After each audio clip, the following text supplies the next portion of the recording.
আসসালামু আলাইকুম দর্শক, আশা করি সকলে ভালো আছেন। সুপ্রিয় দর্শক, আজকে আপনাদের সাথে উপস্থাপন করব নরমাল ডেলিভারি করার সময় কি স্যালাইন ব্যবহার করবেন, নরমাল ডেলিভারি করার সময় কি স্যালাইন দিবেন এবং পার মিনিটে কত ফোঁটা দিবেন। তো সুপ্রিয় দর্শক, আজকে আপনাদের সাথে আছি কমিউনিটি প্যারামেডিক চিকিৎসক মোহাম্মদ রুবেল মিয়া।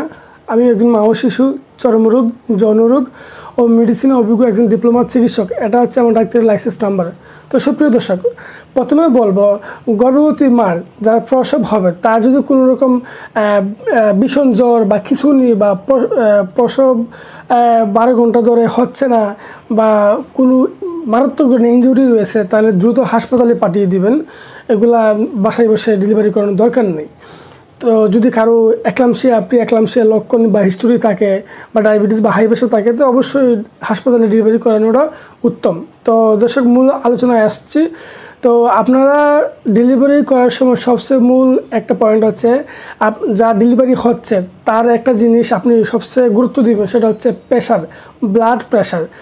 যার ডেলিভারি হচ্ছে তার ব্লাড প্রেশার ডেলিভারি অবস্থায় কত আছে, অর্থাৎ প্রসব ব্যথা হচ্ছে সে অবস্থায় তার ডেলিভারি অবস্থায় তার ব্লাড প্রেশার রক্তচাপ কত আছে। তা আমাদের গ্রামগঞ্জে যারা মহিলা আছেন বেশিরভাগই আপনাদের লো প্রেশারে ভুগেন, আর খুব কম ক্ষেত্রে হাই প্রেশার হয়। যদি হাই প্রেশারে ভুগে থাকে কোনো মানুষ, যদি বুঝতে পারেন আপনি পরামর্শ দিবেন বা আপনি দ্রুত নিকটস্থ উপজেলা কমপ্লেক্স বা হাসপাতালে চলে যাবেন। আর যদি প্রেশার চেক করার পরে যদি মনে হয় যে না লো প্রেশারে ভুগতেছে বা মারাত্মক লো প্রেশার হলে কী কী সমস্যা হতে পারে এটা আগে বলে নিচ্ছি। প্রথমত খিঁচুনি হতে পারে, অজ্ঞান হয়ে যেতে পারে, শকে চলে যেতে পারে, খারাপ কোনো অ্যাক্সিডেন্ট হতে পারে, যেহেতু শরীর দুর্বল, যে কোনো সময় যে কোনো ধরনের অ্যাক্সিডেন্ট হতে পারে। সেক্ষেত্রে আপনি প্রথমত হার্টম্যান সলিউশন দিতে পারেন, প্রথমে রাখলাম। দ্বিতীয়ত ডিএনএস দিতে পারেন, তৃতীয়ত ডিএ দিতে পারেন, অথবা নর্মাল স্যালাইন দিতে পারেন। তবে ডিএনএস বা ডিএ এবং হার্টম্যান সলিউশন খুব বেশি দেওয়া হয়।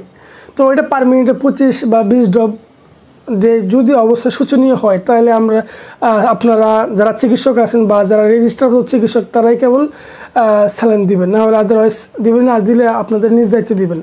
তো দর্শক, পার মিনিটে 20 থেকে 25 ড্রপ দিবেন এবং আর এক্সট্রা কোনো কিছু ইউজ করার দরকার নাই। নর্মাল ডেলিভারি হচ্ছে একটা নর্মাল প্রক্রিয়া, সৃষ্টিকর্তার আদিম যুগ থেকেই চলে আসছে।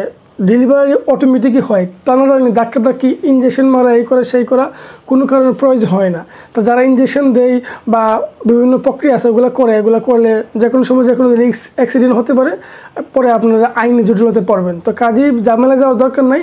প্রবলেম হলে দ্রুত জেলা হাসপাতাল, উপজেলা কমপ্লেক্স রেফার করে দিবেন।